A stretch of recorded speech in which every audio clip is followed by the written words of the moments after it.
Seja bem-vindo ao canal Minutos de Sabedoria Online, canal voltado para te ajudar a alcançar o seu desenvolvimento pessoal e prosperidade em todas as áreas de sua vida. Acesse apontando o seu celular para o QR Code na tela ou clique no link no primeiro comentário. Vamos ao vídeo. Capítulo 10. Aprender com os outros.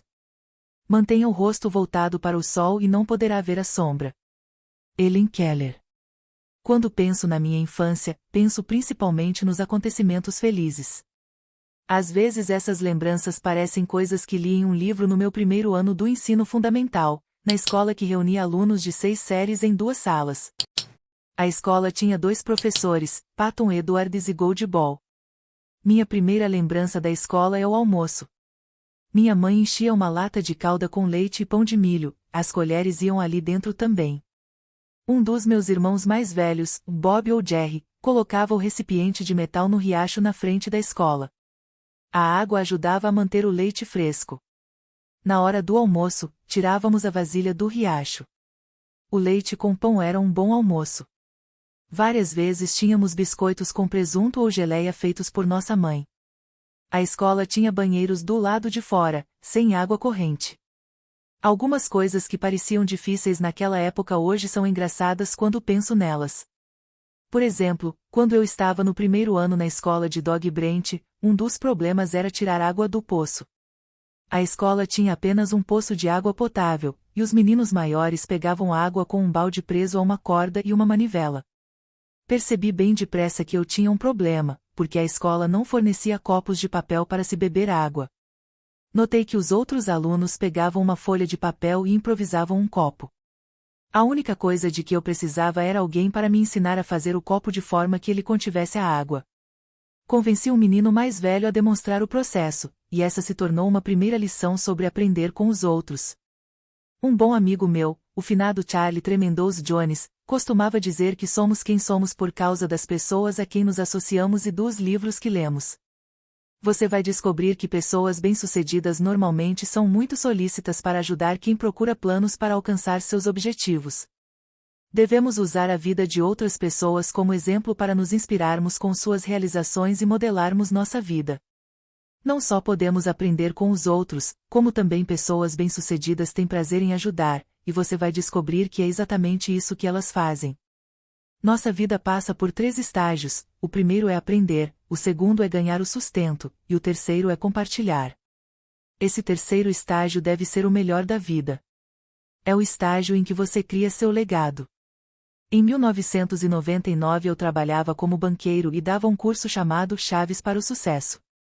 Eu havia sido fundamental na implantação desse curso em uma faculdade local fundada em 1955 com um investimento de $10 mil do Legislativo Estadual da Virgínia.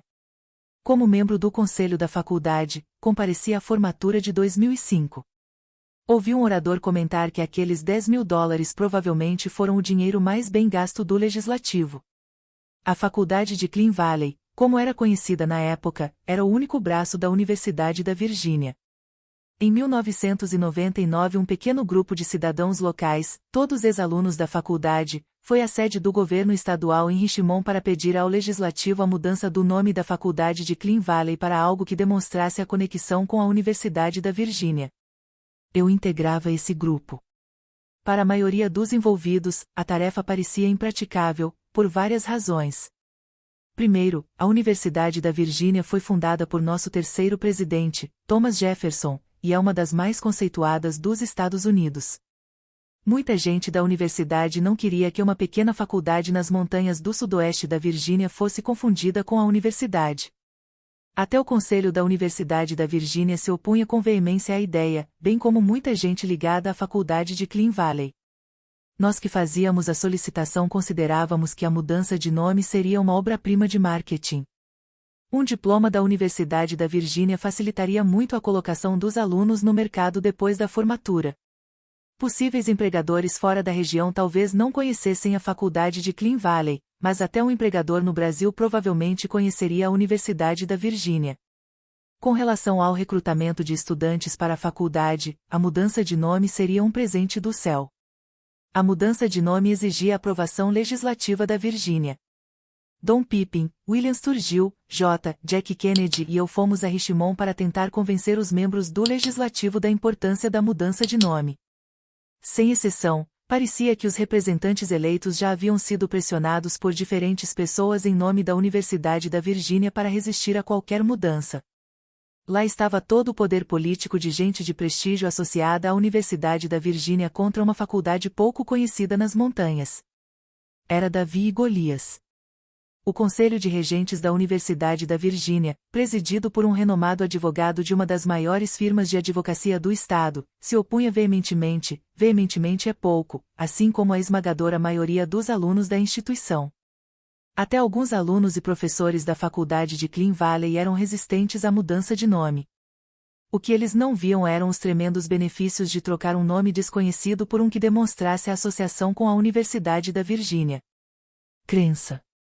J. Jack Kennedy era um jovem advogado que cumpria um mandato no Legislativo da Virgínia em 1991, quando desenvolveu uma forte crença de que poderia mudar o nome da faculdade de Clean Valley, único braço da Universidade da Virgínia, para tornar conhecida sua relação com a instituição de ensino fundada por Thomas Jefferson, nosso terceiro presidente. Jack acreditava que mudar o nome da faculdade seria uma realização monumental em termos de marketing, de prestígio e da capacidade de atrair alunos. Jack não conseguiu realizar a mudança durante o mandato no Legislativo, mas nunca desistiu de sua crença. Trabalhou com outras pessoas, inclusive William Van Pleer, que o derrotou na campanha pela reeleição. O Legislativo mudou o nome da escola para a Faculdade da Universidade da Virgínia em Wise em 1999, e a mudança foi de imenso valor para atrair alunos e fundos. Lembramos a afirmação de Frank Lloyd Wright: a coisa em que você realmente acredita sempre acontece, e a crença em uma coisa faz com que ela aconteça. J. Jack Kennedy, advogado e ex-membro da Casa dos Delegados da Virgínia e do Senado do Estado da Virgínia, conhecia a maioria dos membros do Legislativo, o que ajudou nossa causa. Kennedy propôs a mudança de nome pela primeira vez em 1991, enquanto cumpria um mandato no Legislativo da Virgínia. O senador William Van Pleer, que curiosamente derrotou Kennedy depois que um redistritamento os colocou um contra o outro, comandou a batalha, patrocinando o projeto. A derrota em 1991 foi uma lição em política. Assim que apresentamos nosso caso, fiquei surpreso com a ajuda que recebemos. Uma das experiências mais agradáveis para mim foi conhecer Emily Kurick, irmã de Kate Kurick, da ABC News. Ela foi muito atenciosa. Era fácil se impressionar com Emily Kurick. Além da beleza estonteante, ela teve compaixão por nossa causa, embora fosse pressionada pelos alunos da Universidade da Virgínia e pelo Conselho da Universidade. Senadora estadual, Kurick representava a região da Universidade da Virgínia. Eu achava que um dia ela se tornaria procuradora-geral da Virgínia e seria séria concorrente ao governo do estado. Infelizmente, sua morte prematura interrompeu a brilhante carreira política. Dom Pippin, um bom e velho advogado rural, fez um discurso para o comitê do Senado, e os membros ficaram surpresos com a sua energia. A mudança de nome foi aprovada pelo comitê, surpreendendo muita gente. O passo seguinte era a aprovação pelo próprio Legislativo. É claro, muito trabalho foi desenvolvido em reuniões individuais com os membros do Senado da Virgínia, como Yvonne Miller, de Norfolk. Membro de um grupo minoritário, ela se aliou aos pequeninos da causa, e sua ajuda foi simplesmente excepcional. O resultado da votação para aprovar a mudança de nome foi 35 votos a favor e 5 contra. O nome da escola passou a ser Faculdade da Universidade da Virgínia em Wise. O nome usado geralmente hoje em dia é Oval Wise. O processo de mudança do nome da faculdade utilizou muitos dos princípios do sucesso. Primeiro, aqueles que queriam a mudança de nome tinham um desejo ardente de alcançar o objetivo. Acreditavam que a viagem à sede do governo da Virgínia não seria em vão. O trabalho em equipe foi demonstrado desde o início. Na viagem de automóvel, meu celular foi usado constantemente, o que gerou uma conta de centenas de dólares, porque o grupo sabia o que precisava ser feito e tinha uma visão. Em uma reunião recente, o ex-chanceler Ernie Earn declarou que não conseguia acreditar no impacto positivo que a mudança de nome teve sobre a universidade. Matrículas, levantamento de fundos, classificação e outras medidas do sucesso de uma faculdade haviam melhorado drasticamente. O episódio no todo demonstra como pessoas bem-sucedidas costumam ser prestativas para ajudar os outros em causas justas. Devemos solicitar a ajuda de outras pessoas e lembrar as palavras de John Donne: nenhum homem é uma ilha.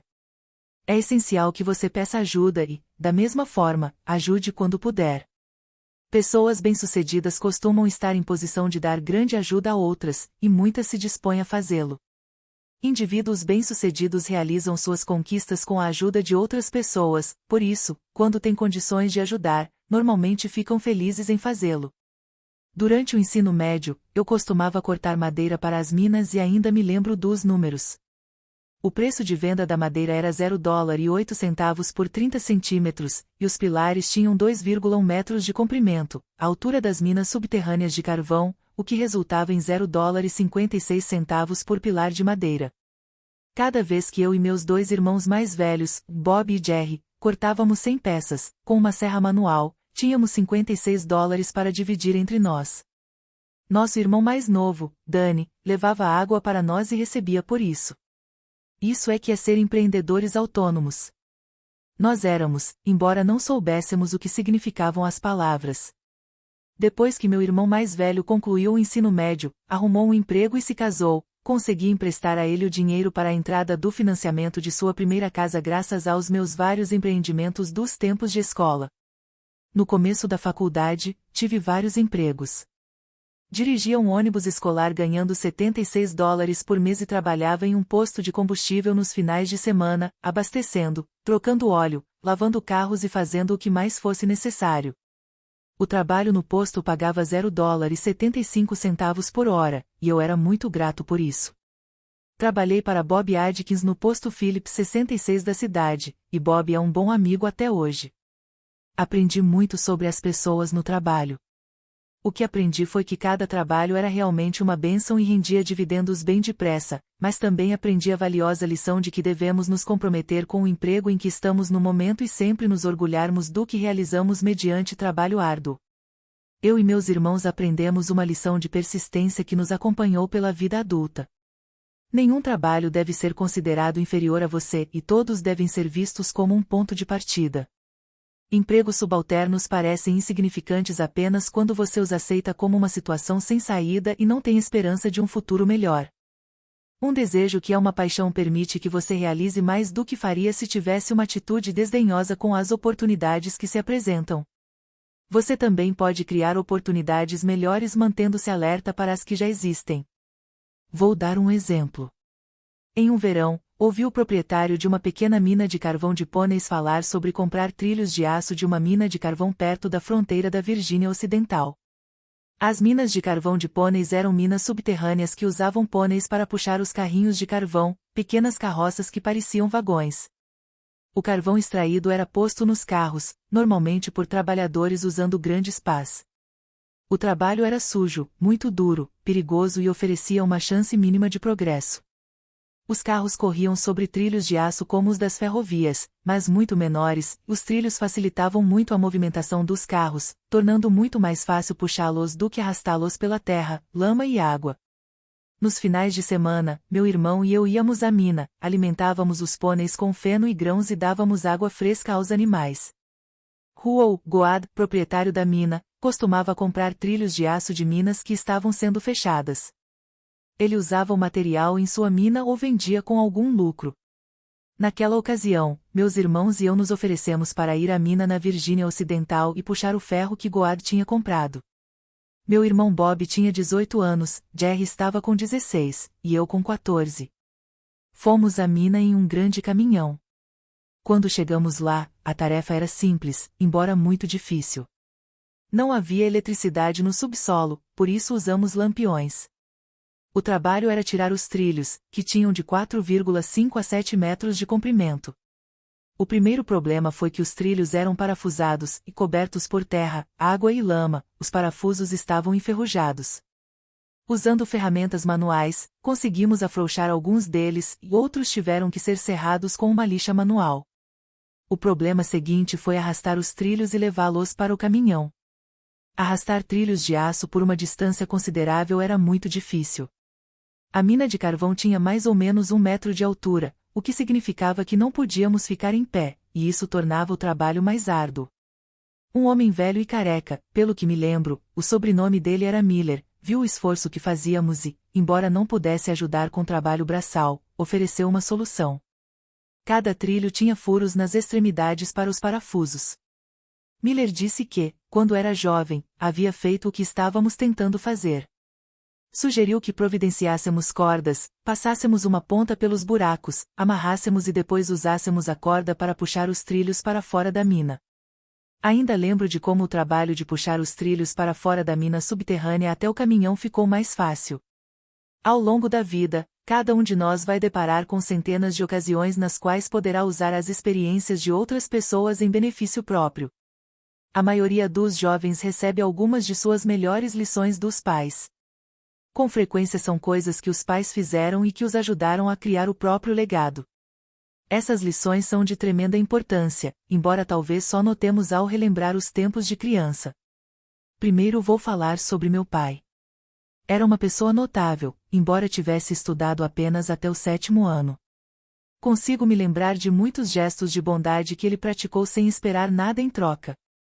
Por exemplo, quando o frio chegava no fim do outono, havia o abate de porcos. O evento começava com o acendimento de fogueiras e aquecimento de água para despejar sobre as carcaças a fim de amolecer os pelos, e os membros mais jovens da família ajudavam a remover os pelos raspando a pele com uma grande faca de açougueiro. Depois que os porcos eram abatidos e os intestinos eram removidos, a cabeça e os pés eram cortados. Em seguida, o corpo era cortado em vários pedaços. Parte da carne era cozida, parte era usada para produzir linguiça e parte para costeletas e outros cortes. No fim restavam apenas a cabeça e os pés, que nossa família não usava, e por isso, meu pai levava essas partes para os campos de carvão próximos. Nos campos havia membros de vários grupos de minorias que haviam se mudado para lá em busca de emprego. Uma vez fui com meu pai, e ele explicou o que estava fazendo. Dirigiu até um campo de carvão em Clincho e parou quando viu uma mulher na frente de uma casa de campanha. Meu pai perguntou se ela queria cabeça e pés de porco, e a resposta foi: Senhor, eu adoraria, mas o trabalho nos campos de carvão está fraco, e não tenho dinheiro. Meu pai explicou que ela não precisava pagar. Deu a ela e aos vizinhos todas as cabeças e pés de porco que haviam sobrado da matança daquele dia. Meu pai não passava reto por alguém que estivesse pedindo carona quando ele estava perto de casa, nem ignorava um veículo quebrado. Lembro-me de um inverno quando meu pai estava trabalhando em uma mina profunda em Carvo, Virgínia, no turno das 15 horas às 23 horas. Era mais ou menos meia-noite, e ele voltava para casa quando passou pela cidade de Wise e deu carona para um rapaz que estava na estrada. Fazia um frio horrível, e o jovem estava na rua havia muito tempo. Meu pai não só deu carona, como também o levou para casa. Na época, nossa família era composta por meus pais, 3 irmãos, uma irmã e eu, todos em uma casa de 4 cômodos. A casa tinha 2 dormitórios, uma cozinha e uma sala de estar, sem banheiro. Acordei na manhã seguinte com um dos meus irmãos e um adulto desconhecido. Ele devia estar morto de cansaço, porque meus pais o deixaram dormir até tarde. Quando o rapaz acordou, minha mãe serviu molho de carne, pão e bacon. Depois meu pai insistiu em levá-lo até Pound, a cidade mais próxima, e disse que, se ele tivesse dificuldades para conseguir carona, deveria entrar em uma loja e se aquecer. É o tipo de atitude que deixa um legado pelos atos de bondade com outras pessoas.